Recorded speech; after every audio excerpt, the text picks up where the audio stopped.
Hey guys, this is Tony. I just wanted to touch base with you guys. I know we are finishing up the end of our 30-day program. I am so proud of each and every one of you. I know there's a handful of people who actually didn't follow the plan, but they've been watching and they're excited to get started the next time. I know it takes a little bit of courage to, they want to feel it out and see how it goes. But it's been amazing for me, and I know the handful of people that are actually following it this time, I've got some really good feedback from. So I'm excited to do this again in the near future, but I wanted to kind of wrap up and talk about how to reintroduce foods. I know we've been on an elimination nutrition plan. Some of you following the traditional, the one that came with the 30 days to healthy living guide, the program guide, which would include wheat, gluten, dairy, refined sugar, alcohol, soy, and corn. And then some of you followed the more strict, sorry, my dogs are barking in the background, the more strict elimination nutrition plan, which is what I did. This is what I recommend. Ginger, shh, Ginger, stop. This is what I recommend to patients, and I like to do this every now and then because if I'm going to recommend it, I want to follow it myself. And I'll just share a little bit of my feedback and what I've learned about myself over the last month, just to give you an idea of kind of what to expect, what things that you might be looking for, that, and sometimes totally unexpected things. So for me, the big one this time, because I've been gluten and wheat free for at least 8 years now.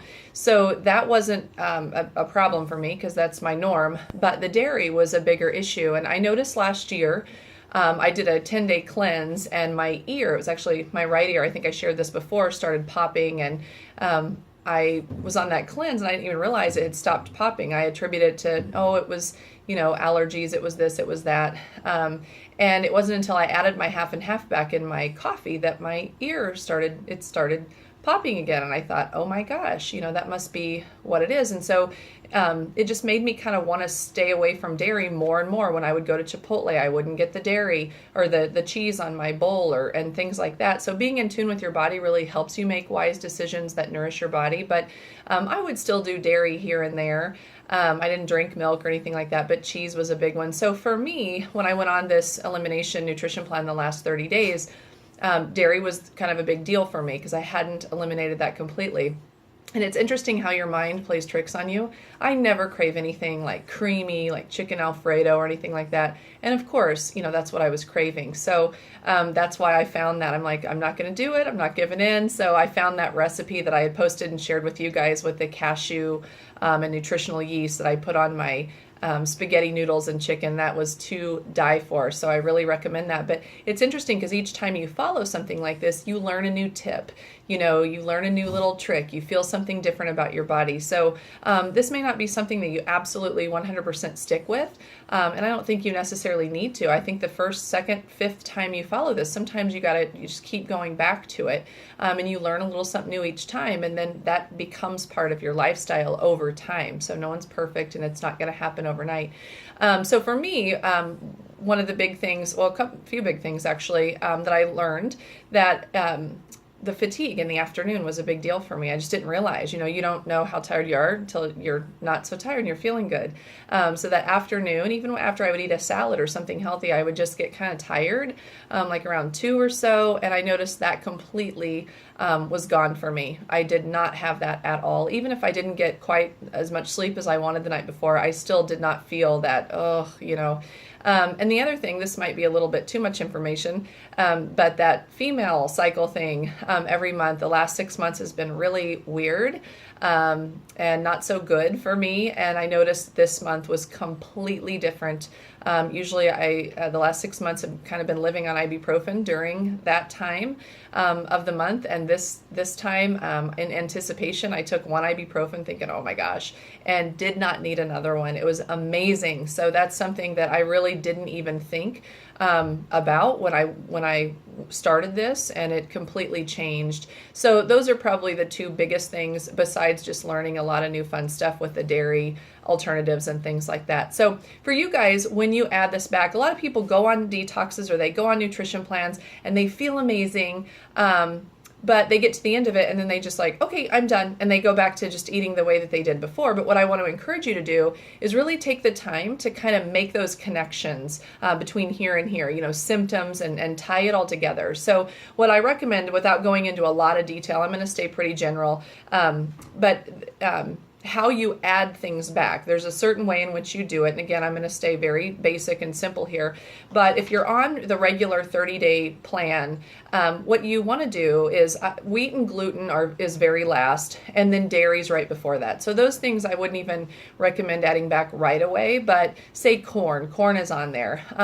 Corn's not nutritional. It's not, it doesn't really count as a vegetable, but it's something that, especially if you're gluten and wheat free, it's nice to know if you can have, corn. Some people say, oh, I don't even like it. But I'm like, if you're going to be wheat and gluten free, kind of know that, whether that causes you a problem or not.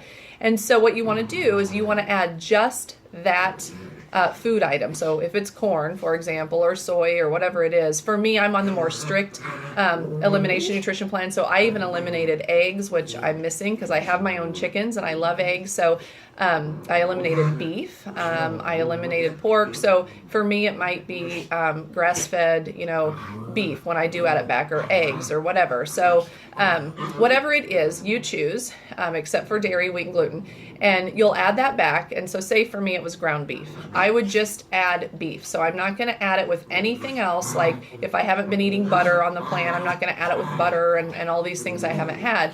Ginger. I'm going to just add beef, and I'm going to eat it 2 or 3 times on day 1. And then I'm not going to eat it again for a minimum of 2 more days, 2 to 3 days. Because you can actually have a food reaction to wheat and gluten, say, up to 72 hours later. A lot of people come in and go, oh, I ate such and such and I got heartburn 15 minutes later. Well, they don't realize that that could have been something from 2 days ago. So you don't want to eat it for a couple days, but during that time, you really want to, I always say you don't have to keep a book, you don't have to journal, but just keep a few sentences about how you feel. I've had a gal come in and say, oh my gosh, my rash on both sides of my hips completely went away. I'm like, oh, you didn't even tell me you had a rash. Well, I didn't think it was connected. I had another gal that corn, I don't know if I shared this story earlier, but she was in her 30s, had a 1 and a 3-year-old, had scalp issues for a long time, many years, had been to every dermatologist known to man, every lotion potion on her head, from thick, itchy, just kind of yucky scalp issues. And so that was not her problem, though. She was coming in to see me because she had joint pain. She was so overweight, looked like you could just touch her and she would pop, and just really uncomfortable, couldn't keep up with her kids. And so anyway, she finally follows this and was feeling great. And she, about 2 months in, I lost contact with her. She quit emailing, and 2 weeks later, I get a OMG, I know what it is, in the subject line. I'm like, okay, what is it? She's like, I was at Cafe Gratitude, which is a healthy place to eat, eating a healthy lettuce wrap, and the only bad ingredient was corn. And she said within 15 minutes, I'm, slammed with swelling. Even my throat started feeling kind of, closed off, and not closed off, but tight. And she said, but it dawned on me, because she had argued with me that the scalp was something totally different. Well, she gets home and she said a light bulb went off. I checked my shampoo and there was corn in my shampoo. So you just never know, what that is. So I would encourage you to eat that again and journal, keep a little journal, just anything that if you filled out your medical symptom questionnaire that's out on the website, fill that out again. I had encouraged it kind of midway too, just to kind of track your progress, but go back in and look at that. And what was I complaining about? Fatigue is sort of subjective. So I don't ever say, well, on a scale of 0 to 10, how fatigued are you? I say, write it down. Were you able to get up and make your bed? Or were you so tired you didn't make your bed, skipped breakfast, and didn't walk the dog? So try to objectify that a little bit. And whatever else you have going on, write that down. Sometimes, like cycles, you're not going to know that until the next time. So you're going to want to stay clean eating and figure that out. So keep processed foods out.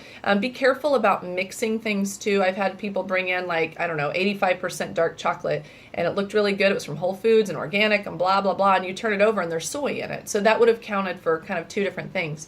So just eat that. And then if you have a reaction, so like I had a gal that had eggs and she's like, oh my gosh, I got all stuffy here. But I flew on a plane and worked in the garden too. Well, I don't know either. So go ahead and set that to the side if you think it causes problems, but jot that down because you're not going to remember when you add that back 3-4 weeks from now that, oh, I got stuffy, but I flew on a plane. I can't even remember when I hit myself, and get a bruise 3 days ago on the, side of the dresser or whatever. I can't even remember what that's from. So you're not going to remember if you don't write that down. And then for her, I would say, well, if you think it might be eggs, and jot that down, and then next time maybe start with duck eggs. 50% of the people who can't do chicken can do duck eggs. So find. I have one little duck, or I would share my duck eggs. I only get one little duck egg a day, but if anybody really needs one and they're close, I can give you a duck egg. But try that and then see how that goes. And then if you want to reintroduce chicken, maybe just do the yolk and then the whites or something like that. So, and then if you're okay, so say I eat the beef and 2-3 days later, I'm fine. I don't feel any different. I didn't get a headache. I didn't get, whatever it is. Then I can go ahead and incorporate that into my plan. That becomes part of my plan.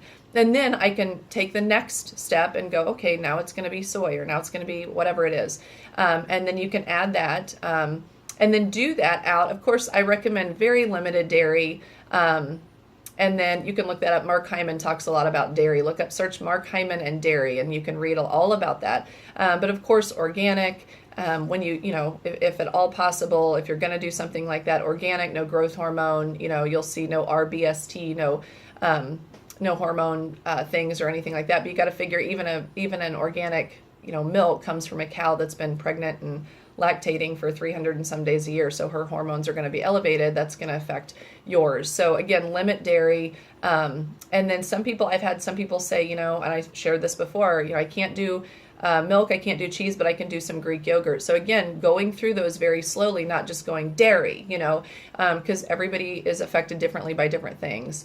And then, like I said, last but not least, wheat and gluten would be the last thing I would do. So again, I just wanted to give you a little bit of advice on how to add things back. Also in your, this is on the website, but if you filled out your profile, your goal setting, kind of go through that and just look that over. If you did a before picture, do an after picture. You don't have to share it, but just for yourself. If you're somebody who was watching this and you want to do this in the future, I actually am going to do this again, probably, I would say March, April at the latest. You can do it anytime. All of the content's out there. I just think it's more fun with, a group of us doing it, but it's available anytime. And then for those of you who are using your nutritional products, you don't have to use them just so. You don't have to have your 2 shakes a day and your Fistic, and use it what makes sense for you. I use that Fistic, 1 pomegranate Fistic every day. It just kind of sets my day off, gets it going in the right direction. I love my acai bowl with the scoop of protein in the morning. And then depending on how the day goes, I might get another one in. So you don't have to use it exactly, how it says, but use it with what works for you. Anyways, guys, I hope this was helpful, and I've really enjoyed the month, and I look forward to doing it again in the future. All right, bye-bye.